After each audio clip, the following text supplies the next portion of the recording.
I'm Bill O'Reilly. Thank you for watching us tonight. An absolute disgrace in the murder trial of 7-year-old Danielle Van Dam. That is the subject of this evening's Talking Points memo.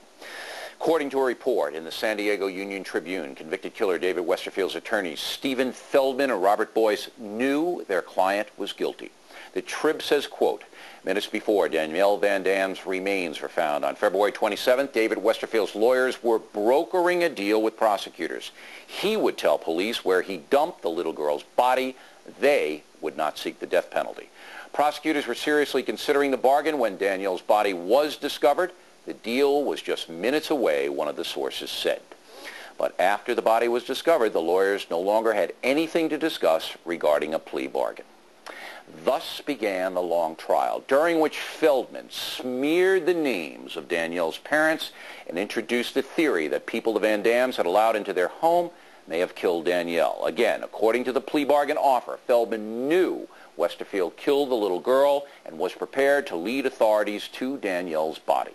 If this report is true, and Talking Points believes it is, then Stephen Feldman is not only a villain, he has violated the California Rules of Conduct for Attorneys. Rule 5200 states, a lawyer shall not seek to mislead the judge, judicial officer, or jury by an artifice or false statement of fact or law. An artifice means making something up.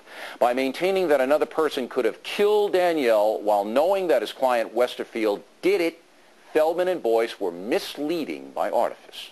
That's the legalism. Here's the no spin. How could any human being do this?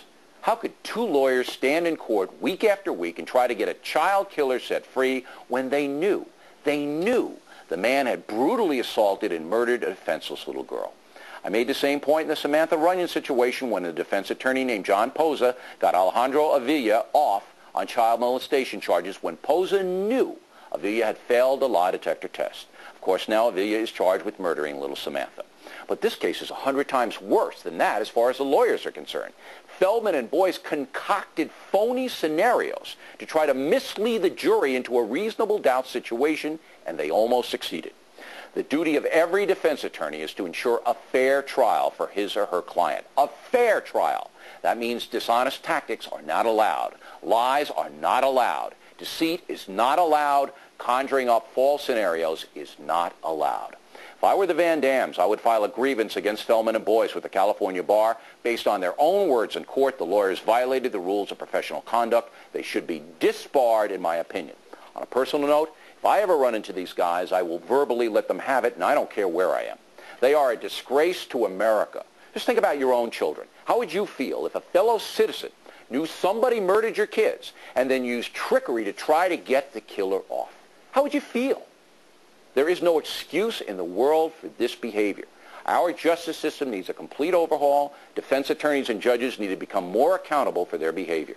I am deeply, deeply outraged over the conduct of Stephen Feldman and Robert Boyce, and I hope you are too. And that's the memo. Now for the top story tonight. An opposing point of view on this. Joining us from San Diego is defense attorney William Nimmo. Okay, counselor, tell me where I'm wrong.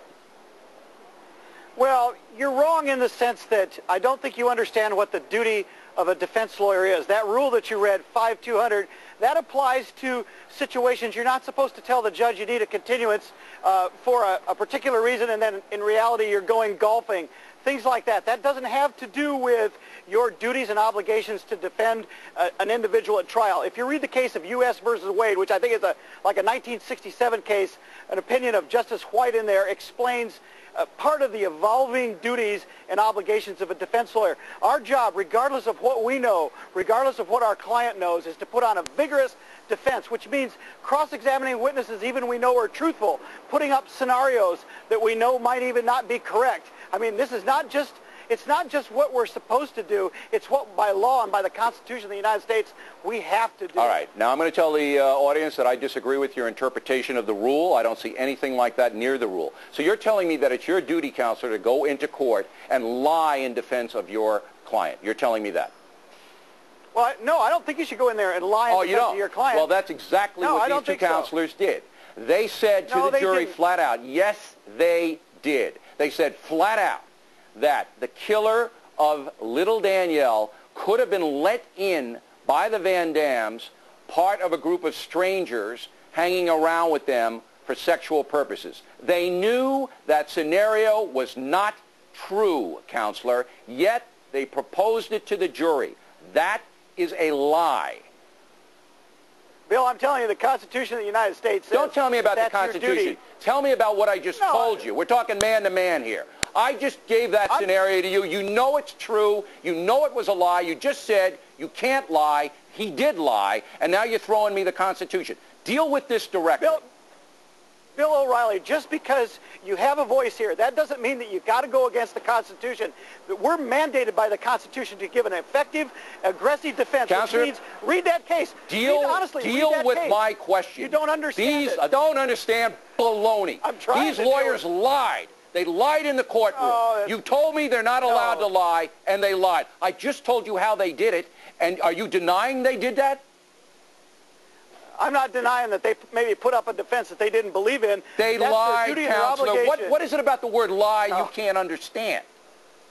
What's in the word about Constitution that you don't understand? It's a Constitution-mandated obligation. You need to read that case so you can understand Hiding behind the Constitution is disgraceful. This is a lie. The they brought a lie into this courtroom, Counselor. You're justifying it. A little girl was slaughtered. You think it's okay to make up a lie to try to mislead the jury. They knew this guy did it. They knew where he buried her. They tried to get a plea bargain, and you say it's fine. That's an outrage. An outrage. Mr. O'Reilly, if you really believe that, you need to get a grip on it because it's the Constitution. We can't go against the Constitution in the courts. If you want to change the law and change the Constitution, do it. But that's what we have to do. You don't know what the Constitution is. It doesn't say a defense attorney is entitled to lie to try to get his client off. It doesn't say that. If you can show me where it says it, I'll give any charity you want $10,000. The Constitution does not say a defense attorney is entitled to lie to get his client off when he knows the client is guilty. You need to read Justice White's opinion in the U.S. versus Wade. You really do. 1967. Fine. I think everybody out there, look, I'll tell you one thing. I appreciate you coming on because I know you know how angry I am, and I'm not taking it out on you.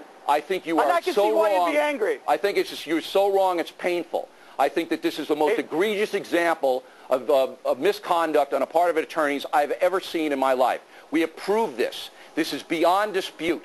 Yet you are putting up the Constitution to say these men had a right to try to mislead this jury and that judge to get a child killer back on the street where he might do it again. And that's not what the Constitution says, Counselor. I'll let the audience decide. I appreciate you coming on and taking the heat. It's not against you. I do think you're very wrong, but I respect your opinion. I don't believe it's against me, and I thank you for giving me the opportunity to set you straight. Thank you. We come back. What really went on inside the Van Dam jury?